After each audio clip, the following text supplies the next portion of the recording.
കുടുംബവും നാക്കശികാന്ത് എതിർത്തു. ചന്ദ്രക്കുഞ്ഞ് അവനെ കെട്ടിയാൽ പിന്നെ എനിക്ക് ഇങ്ങനെ ഒരു മോളില്ല എന്ന് വരെ മുതലാളി പറഞ്ഞു. പിന്നെ എന്തിനാ എല്ലാരും കൂടി ഇപ്പൊ ഇങ്ങോട്ട് കെട്ടിയായിരുന്നല്ലോ? തലയിൽ വെച്ചാൽ പേനരിക്കും, താഴത്ത് വെച്ചാൽ ഉറുമ്പരിക്കും. അങ്ങനെയല്ലേ ഞങ്ങൾ ആ കുഞ്ഞിനെ വളർത്തിയത്. ഇങ്ങനെ കിടക്കുന്നു എന്ന് കേട്ടാൽ എങ്ങനെയാ ഉള്ളു പിടയ്ക്കാണ്ടിരിക്കുക. വർമ്മ സാറിന്റെ കാര്യം പേടിക്കാനൊന്നുമില്ല. ഷോക്കും കുറ്റബോധവും ഒക്കെ കൂടെ ആയപ്പോ വീണുപോയതാ. പ്രഷർ വളരെ കൂടുതലാ. 1-2 ദിവസം കൊണ്ട് നോർമലാകും. അതുവരെ വളരെ സൂക്ഷിക്കണം. മനസ്സിന് ബുദ്ധിമുട്ടുണ്ടാകുന്ന കാര്യങ്ങളൊന്നും ഉണ്ടാകാൻ നിങ്ങൾ വേണം നോക്കാൻ.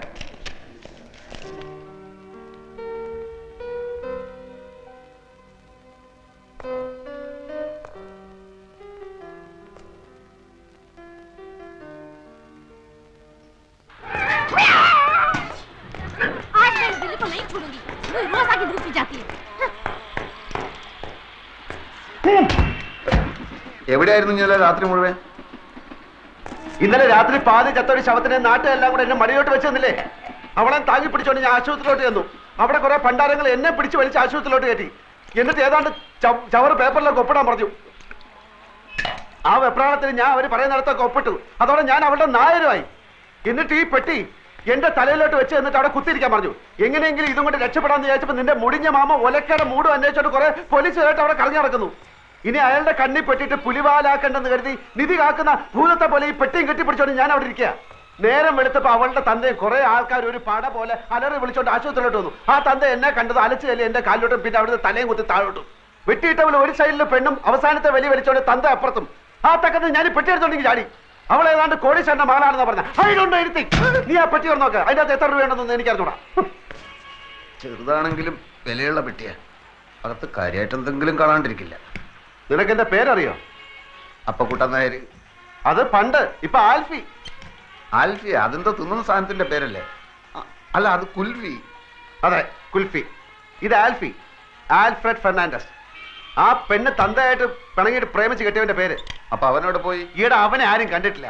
അതല്ലേ എല്ലാരും കൂടെ എന്നെ പിടിച്ച് അവനാക്കിയത്. എന്നാലും അവനവിടെ പോയി? ഈടെ അവനെ ആരും കണ്ടിട്ടില്ലെന്ന്. ഈ പെണ്ണ് മാത്രമേ കണ്ടിട്ടുള്ളൂ. അവള് കണ്ണും മൂക്കും തളർന്ന് നടക്കുന്നതുകൊണ്ട് വാ തുറന്നൊന്നും മിണ്ടാൻ കഴിയുന്നില്ല. എന്റെ ഗതികളല്ല എന്ത് പറയാൻ. എന്നാലും അവനവിടെ പോയി? അവനെ കണ്ടിട്ടില്ലെന്ന് പറഞ്ഞാ തുറന്നു.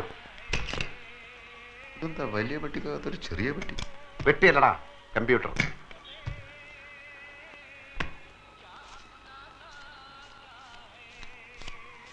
എത്രയുണ്ട്? 1100 പിന്നെ 20. അത്രേ ഉള്ളൂ? നിന്റെ അത്യാവശ്യം കേട്ടപ്പോ ഞാൻ വിചാരിച്ചു അത്രയെങ്കിലും ഉണ്ടല്ലോ. അപ്പോ ചേട്ടനാ ഇരിക്കണം ഇരിക്കണം. ഇനി താൻ അങ്ങനെ എന്നെ ഇരുത്താൻ നോക്കണ്ട. 2-3 മാസം വാടക കുടിശ്ശിയുണ്ട്. ഇനി അവധിയില്ല. ഇപ്പൊ ഇറങ്ങണം. ഇത് കണ്ട 2 മാസം വാടകയുണ്ട്. ഇത് അങ്ങോട്ട് കൊണ്ട് തരാതിരിക്കായിരുന്നു. അടുത്ത ഞാൻ 2-3 ദിവസം കൊണ്ടുതരാം. ഞാൻ 3-4 ദിവസം വീട്ടിൽ കൊണ്ടുതരാം. 2 ദിവസം കഴിഞ്ഞ് 2-3 ദിവസം വീട്ടിൽ കൊണ്ടുതരാം. ആ ശരി. വാടാ. അത് പോയി. ദേ ചെക്കും ബാങ്കിന്റെ ബുക്കും. എവിടെ?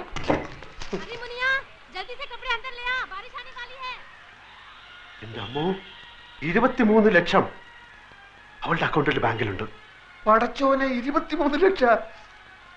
ദേ ചെക്ക് ബുക്ക് ഉണ്ട്, നമുക്ക് എഴുതി എടുക്കാം. എഴുതി അങ്ങോട്ട് കൊടുത്ത ഉടനെ കാശ് എടുത്തരാൻ നിന്റെ പാപ്പ അവിടെ മാനരാ? ഒരു വസ്തു അറിഞ്ഞൂടാ. ഇവിടെ അവള് ചെക്കിൽ ഒപ്പിടണം. മണ്ട മുത്തപ്പ. ഓളും ബാപ്പയും മയ്യത്താവുന്നല്ലേ ഇനി പറഞ്ഞത്? രണ്ടിന്റെ കിടപ്പ് കണ്ടിട്ട് കാറ്റ് പോണ ലക്ഷണമാണ്. അങ്ങനെ കാറ്റ് പോയാ പിന്നെ 23 ലക്ഷം ആർക്കാ? ആ ഓളെ പുയ്യാപ്പിളക്ക് എന്ന് വെച്ചാ നിനക്ക്. അപ്പൊ ഒറിജിനൽ ആൽഫി വരും, ലക്ഷവും കിട്ടൂല, ആൾമാറാട്ടത്തിന്റെ വില കേസാവും. ഞാനില്ല, ഞാൻ സത്യം തുറന്നു പറയാൻ പോവാം. അങ്ങനെ തുറന്ന് പറയാൻ വരട്ടെ. നമുക്ക് ആശുപത്രി പോയിട്ട് നന്നായിട്ട് എല്ലാ കാര്യങ്ങളും ഒന്ന് വിസ്തരിച്ച് മനസ്സിലാക്കാം. എന്നിട്ട് മതി സത്യം തുറന്നു പറയാൻ. ഞാൻ സത്യം തുറന്നു പറയാൻ പോവാ. മോഷണം, ജയില്, തൂക്കുമരം, ഇതൊക്കെയാണ് ഇപ്പൊ നമ്മുടെ മുമ്പിൽ തെളിഞ്ഞു നിൽക്കുന്ന വഴികൾ. വേറെ ഏതെങ്കിലും ഒരു വഴി കൂടി ഒന്ന് ശ്രമിച്ചു നോക്കുന്നതിൽ എന്താ കുഴപ്പം? വേറെ ഏതെങ്കിലും ഒരു വഴി കൂടി ഒന്ന് ശ്രമിച്ചു നോക്കുന്നതിൽ എന്താ കുഴപ്പം? ആ വഴി കൂടെ പോയിട്ട് നമ്മൾ ബന്ധപ്പെടുന്ന ഈ വഴിയിലാണെങ്കിൽ പിന്നെ നമ്മൾ ഏത് വഴിയിലായി പോവും?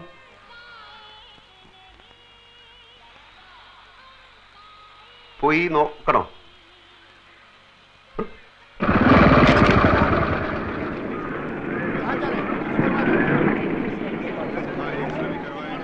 ഈ ബൈക്ക് പിടിക്കാൻ നടക്കുന്ന മാർവാടികളുടെ ഗുണ്ടകൾ വല്ലതും ഉണ്ടോ എന്ന് നോക്കിക്കോളി. ഇല്ല, കാലത്ത് നീ വരുന്നതിന് കുറച്ച് മുമ്പ് നിന്നെ അന്വേഷിച്ച അവന്മാർ മുറിയിൽ വന്നിരുന്നു. ഞാൻ പറഞ്ഞു നീ ഇപ്പൊ അവിടെയല്ലേ താമസം.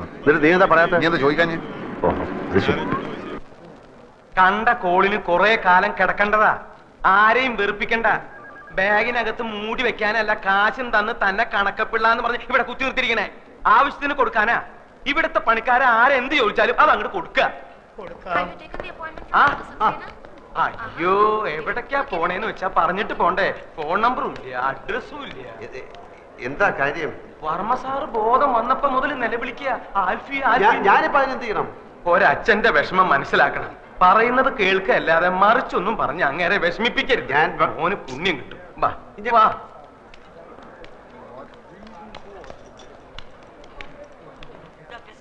मेरा बच्चा ठीक तो हो जाएगा।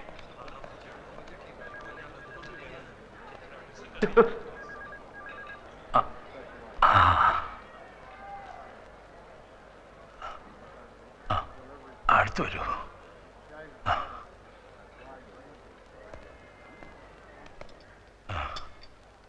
കണ്ണേ പൊന്നേന്ന് പറഞ്ഞു വളർത്തിയ കുഞ്ഞാണ്. ഇപ്പൊ കിടക്കണ കിടപ്പ് കണ്ടില്ലേ? ഡോക്ടർ പറഞ്ഞു നീ വേണം അവളെ രക്ഷിക്കാനെന്ന്. എന്റെ മോളെ കൈവിടരുത്.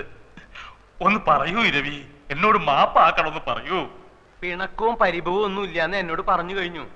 എല്ലാം ഞാൻ പറഞ്ഞു മനസ്സിലാക്കിച്ചോളാം. വർമ്മ സാറ് വെറുതെ വിഷമിച്ച് പ്രഷർ കൂട്ടണ്ട. ആ, അത് കേട്ടാ മതി എനിക്ക്. 100. എന്നാ. 100? എടോ ഇത് ആദ്യം പറഞ്ഞോളൂ 200. 100 100 100 100 200 300 എത്ര വേണമെങ്കിലും തരാം. പിന്നെ അവിടെ ചെന്ന് കിട്ടിയില്ല എന്ന് കംപ്ലൈന്റ് പറഞ്ഞു. നന്ദി വേണടാ, നന്ദി. എനിക്ക് ചില കാര്യങ്ങൾ അറിയാനുണ്ടായിരുന്നു. എന്ത് കാര്യം?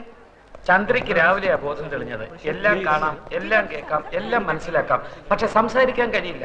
കഴുത്തിന് താഴെ ആകെ തളർന്നിരിക്കുക. ഒരു സ്ട്രേഞ്ച് കേസായിട്ടാ എനിക്ക് തോന്നുന്നത്. പക്ഷെ പ്രതീക്ഷയ്ക്ക് വകയുണ്ട്. രോഗിയുടെ മനക്കരുത്താണ് ഇവിടെ പ്രധാനം. ഒരു മിറക്കിൾ സംഭവിച്ചാൽ നാളെ തന്നെ എഴുന്നേറ്റ് നടന്നു എന്ന് വരാം, ചിലപ്പോ 4 വർഷമായി എന്നും വരാം. എല്ലാം തന്റെ കയ്യിലാണ്. ജീവിക്കണമെന്ന മോഹം എത്രയും കൂടുന്നോ അത്രയും പെട്ടെന്ന് ചന്ദ്രിക സുഖം പ്രാപിക്കും. ആ മോഹം ഉണ്ടാക്കേണ്ടത് നിങ്ങളാണ്. നിങ്ങളാണ് എല്ലാവരുടെയും ഒരേ ഒരു പ്രതീക്ഷ. How is she? എല്ലാം normal. You can go and see her.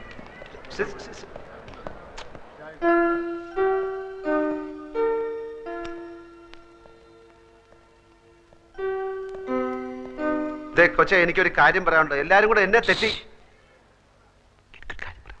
അയ്യോ എന്റെ മോൾക്ക് എന്ത് പറ്റി? അയ്യോ എന്റെ മോളെ, അയ്യോ എന്റെ ഗുരുവായൂരപ്പ, എന്റെ മോളെ കിടക്കുന്നത് കണ്ടോ? അയ്യോ എന്റെ മോളെ, അയ്യോ. ആ, ഞാൻ DSP സത്യപാൽ, പുതിയോർമ്മന്റെ അമ്മാവനാണ്. ഇതെന്റെ പെങ്ങളുടെ ഭർത്താവ് അഡ്വക്കേറ്റ് വേണു. അല്ലല്ലോ, പാലക്കാട് ക്രിമിനൽ പ്രാക്ടീസാ. ഞങ്ങളിങ്ങനെ കേസിന്റെ കാര്യങ്ങളൊക്കെ പറഞ്ഞുകൊണ്ടിരിക്കുകയായിരുന്നു. അപ്പൊ ഇതുപോലൊരു കേസ് അല്ല, ഇതുപോലല്ല. ഈയിടെ രാജീവ് ഗാന്ധിയുടെ മകൾ പ്രിയങ്കയുടെ ഭർത്താവെന്ന് പറഞ്ഞുകൊണ്ട് ഒരുത്തൻ ഹൈദരാബാദിൽ നിന്ന് ചെന്നില്ലേ? ആ, കോടതിയിൽ വരാൻ പ്രിയങ്കയെ കല്യാണം കഴിച്ചു പറഞ്ഞില്ലേ? എന്നിട്ട് ഇപ്പൊ അവന്റെ ഗതി എന്തായി? 5 വർഷം തടവും 10,000 രൂപ പിഴ. ഞാൻ പോട്ടെ, എനിക്ക് അല്പം പണിയുണ്ട്. എങ്ങോട്ടാ? ഓഫീസിലേക്ക്. അപ്പൊ ആൽഫ്രണ്ടിന് എന്തോ സ്വന്തമായിട്ട് ബിസിനസ് ഉണ്ടെന്ന് കേട്ടു. സ്വന്തമായിട്ട് ഓഫീസുണ്ട്. താമസം ഓഫീസിൽ തന്നെ. ഞങ്ങളൊക്കെ ഗസ്റ്റ് ഹൗസിലാ. ആൽഫ്രണ്ടിന് വേണേ അങ്ങോട്ട് വരാം. വളരെ വലിയ വീട്. ബിസിനസിന്റെ ആവശ്യത്തിന് ആൾക്കാർ വന്നും പോയി കാണാനും കേൾക്കാനും ഒക്കെ അവിടെ സൗകര്യമുണ്ട്. ഞാൻ പോട്ടെ. ആ, ധൈര്യമായിട്ട് പോയിക്കോ. ചന്ദ്രയുടെ കാര്യത്തിൽ എന്തെങ്കിലും തീരുമാനം ഉണ്ടാവുന്നവരെ ഞങ്ങൾ ഇവിടെ തന്നെ ഉണ്ടാവും. അപ്പൊ കൂടെ നമ്മളെല്ലാം അന്വേഷിച്ച് തേയില കച്ചവടവും തുണി കച്ചവടവും മില്ലും ഫാക്ടറിയും ഒക്കെ ആയിട്ട് പണം ചാക്ക് കണക്കിന് കയ്യിൽ വെച്ചിരിക്കുന്ന ആൾക്കാരാ. ആ പെണ്ണിനെ പറ്റി കാര്യമായിട്ട് ആർക്കും ഒന്നും അറിഞ്ഞൂടാ. ആൽഫി എന്നുള്ളൊരു പേരല്ലാതെ അവന്റെ ഉമ്മയാര് ബാപ്പയാര് കറുപ്പോ വെളുപ്പോ വീടേത് കൂടേത് ഒന്നും ഒരുത്തനും അറിഞ്ഞൂടാ. 14-ാം തീയതി രജിസ്റ്റർ കച്ചേരിയിൽ ഓന് ഇവിടെ നിൽക്കാതെ വെച്ചിട്ടുണ്ട്. നമ്മൾ ഇവിടെ ചുറ്റിപ്പറ്റി നിന്നിട്ട് എങ്ങനെയെങ്കിലും ഓളെ ഒപ്പം എങ്ങനെയാണെന്ന് കണ്ടുപിടിച്ചാൽ മതി. 23 ലക്ഷം നമ്മളെ കീശ കിടക്കും മോനെ. ഓക്ക് വായി തുറക്കാൻ പറ്റാത്തിടത്തോളം കാലം ഒപ്പം അതല്ല നോക്ക് പറയാൻ പറ്റൂലല്ലോ. അതോടെ നമ്മളെല്ലാ കഷ്ടകാലവും തീരും മോനെ. പിന്നെ ആ കുള്ളം തടിയനില്ലേ, കഷണ്ടി ചെവി പൂടാ, അയാള് വെറും ഡ്രൈവർ അല്ല. വർമ്മ കഴിഞ്ഞാ പിന്നെ ആ വീട്ടിലെ ഏറ്റവും കൂടുതൽ മടുപ്പ് അയാൾക്കാ. അയാളെ കയ്യിലെടുത്ത ഓളെ ഒപ്പി നമുക്ക് കണ്ടുപിടിക്കാം.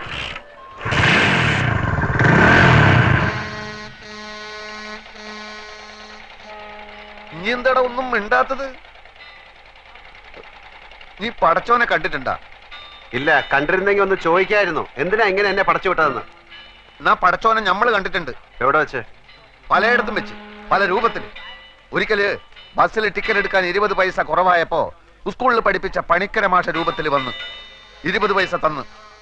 പിന്നൊരിക്കൽ എടപ്പള്ളി പെരുന്നാളിന് കാശില്ലാണ്ട് ബെശന്ന് വലഞ്ഞപ്പോ ഒരു ദുബായിക്കാരന്റെ രൂപത്തിൽ വന്ന് ബിരിയാണി വാങ്ങി തന്നു. അങ്ങനെ കഷ്ടപ്പെടുന്ന നമ്മളെ മുമ്പിൽ പല രൂപത്തിലാണ് പടച്ചോൻ വരിക. ഇപ്പൊ ഈ ചന്ദ്ര എന്ന് പറയുന്ന പെണ്ണിന്റെ രൂപത്തിലാണ് വന്നിരിക്കുന്നത് എന്ന് വെച്ചോളി. ഞമ്മള് പാതി പടച്ചോൻ പാതി എന്നാ. പടച്ചോന്റെ പാതി പടച്ചോൻ ചെയ്തു, ഞമ്മളെ പാതി ഞമ്മള് ചെയ്യണം. നീ ചെകുത്താനെ കണ്ടിട്ടുണ്ടാ? ഉണ്ടല്ലോ ഞമ്മളെ മാമ. അതൊക്കെ കുഞ്ഞ് ചെകുത്താൻ, വലിയ മലയിടത്ര ഉള്ളതുണ്ട്. അതായിട്ടായിരിക്കും ചിലപ്പോ ഒറിജിനൽ ആൽഫി വരുന്നത്. അപ്പൊ പടച്ചോനും കാണൂല, ആരും കാണൂല. ഞാൻ ഒറ്റയ്ക്ക് കൈയും കാലും ഇട്ട് അടിക്കേണ്ടി വരും. ഓരോ പുലിവാലും കൊണ്ടുവന്നിരിക്കുന്നു. ഒരു കാര്യം ഇനി മറക്കല്ലേ, ആകെ മുങ്ങി നിൽക്കുക നമ്മള്. നൂറെ, എനിക്ക് ആ പെൺകൊച്ചിന്റെ കിടപ്പ് കണ്ടിട്ട് തട്ടിപ്പ് കാണിക്കാൻ തോന്നുന്നില്ല. ഓ, അതാണ് എനിക്ക് വിഷമം. നാട്ടിൽ കിടന്ന് കഷ്ടപ്പെടുന്ന നിന്റെ അച്ഛനെയും പെങ്ങളെ ആലോചിച്ചിട്ട് എനിക്ക് വിഷമില്ല. എപ്പോഴോ കുറെ ഐസ് മുട്ടായി വാങ്ങിച്ചു തന്നൊന്നും പറഞ്ഞിട്ട് അതിന്റെ നന്ദി കാണിക്കാൻ വേണ്ടി നിന്റെ പിന്നാലെ ഇറങ്ങി തിരിച്ച എന്റെ ഇപ്പോഴത്തെ സ്ഥിതി ആലോചിച്ചിട്ട് എനിക്ക് വിഷമമില്ല. എങ്ങാണ്ടെന്നോ വന്ന ഒരു പൂത്ത കാശുകാരി പെണ്ണിന്റെ കിടപ്പ് കണ്ടപ്പോ നിന്റെ ചങ്ക് നൊന്തുവല്ലേ? ഞമ്മളെ പെണ്ണിനെയും മാമാനെയും പറ്റിച്ചപ്പോ ഇല്ലാതിരുന്ന നിന്റെ ഈ വിഷമം ഇപ്പൊ ഞമ്മളെ കാണിക്കാനുള്ളതല്ലേ? 23 ലക്ഷം ഒറ്റക്കടിച്ച് മുങ്ങാനുള്ള പരിപാടിയാണെങ്കിൽ അത് പറഞ്ഞാൽ മതി, എനിക്കിന്റെ കാശ് വേണ്ട. നീ വലിയ പണക്കാരനാവുമ്പോ മാമേന്റെ പൈസ കൊടുത്തില്ലെങ്കിൽ ആ പാവം മൈമുനേന്റെ 3000 രൂപയെങ്കിലും കൊടുത്തേക്കണം. എനിക്ക് അവളെ കിട്ടിയിട്ടില്ലെങ്കിൽ സാരമില്ല. ആ പാവത്തിനെ പറ്റിച്ചാൽ നീ ഒരു കാലത്തും കുടം പിടിക്കില്ല. ഞാനും നീയായിട്ട് ഇനി ഒരു ബന്ധവുമില്ല.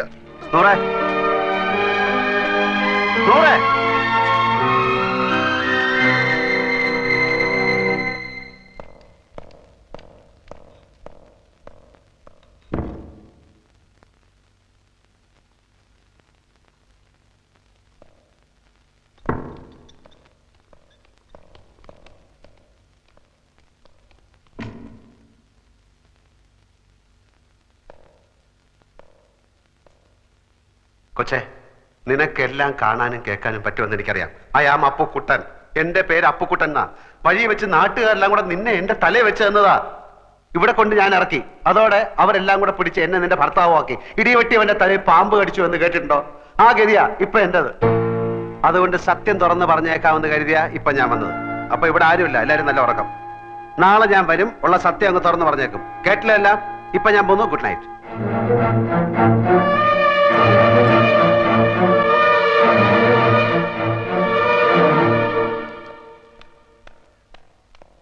അവിടെ നിന്നേ, അവിടെ നിന്നേ. ഒരു പാവം പിടിച്ച